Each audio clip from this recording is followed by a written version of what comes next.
Hello mga ka-eme! For today's video, tara samahan nyo ko magluto ng paborito at napakasarap talaga na ulam.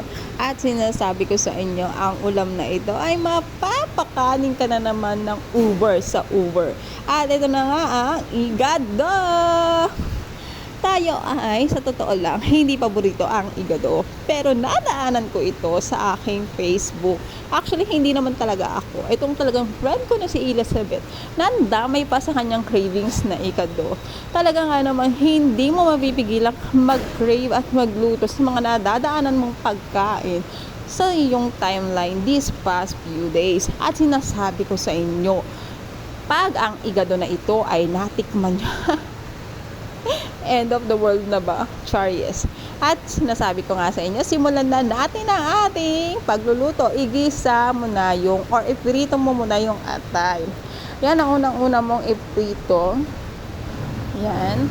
Para hindi siya madurog bago mo hiwain. Kasi kung ihiwain mo siya, mapapansin mo ay bloody-bloody. Tapos parang siya iwaiwalay. Sayang yung sarap Kaya iprito mo muna siya bago mo siya hiwain. At isunod mo na ang paggisa ng bawang doon din sa pinagprituhan ng atay. Huwag ka na magpatumpik-tumpik at mag-iba ng kawali, Uso yan, uso. Ilagay ang sibuyas after ng bawang. Yan. Hindi kaya yamanin, kaya wag kang ambisyosa, Diyan ka magprito. Ilagay mo na rin ang karne na minarinade mo ng 10 taon.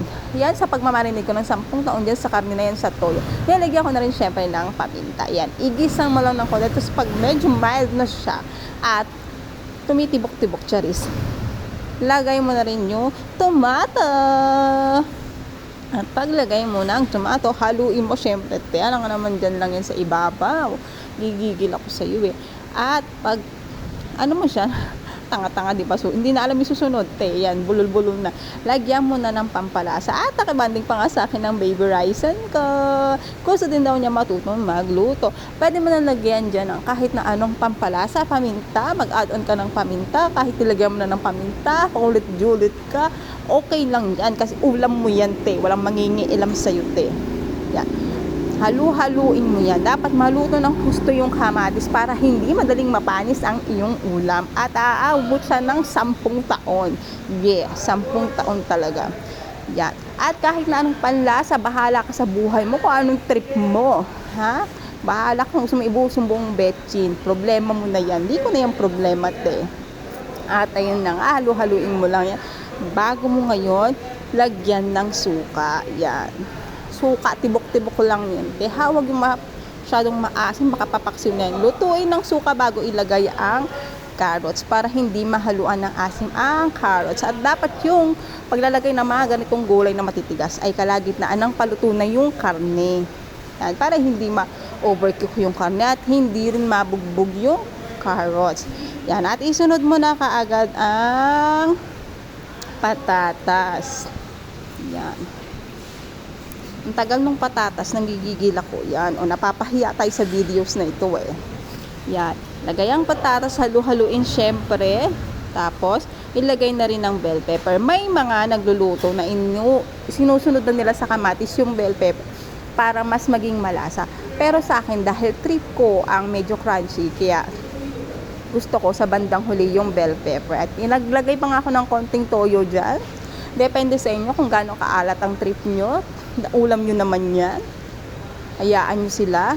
Basta ulam nyo, gora sa panlasa nyo. At ilagay na natin ng atay. Yan, dahil ang atay na nabili ko ay atay ng manok. Okay lang yan. Masarap din naman dahil wala ng atay ng baboy nung nagpunta ako ng palengke.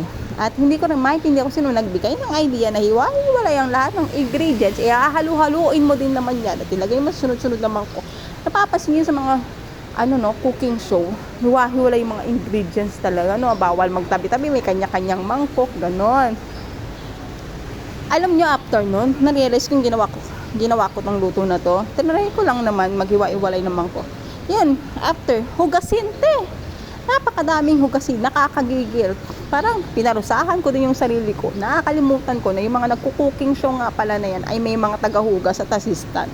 Samantalang ako lang.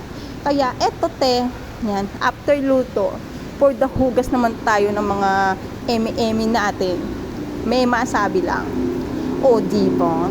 Ang sarap po talaga ng igado na ito, promise. Mapaparami ka talaga ng kanin. At ayun na nga, luto na ang ating igado. Isalin na at make sure naka-ready ang sa tamakmak na kanin mo, te.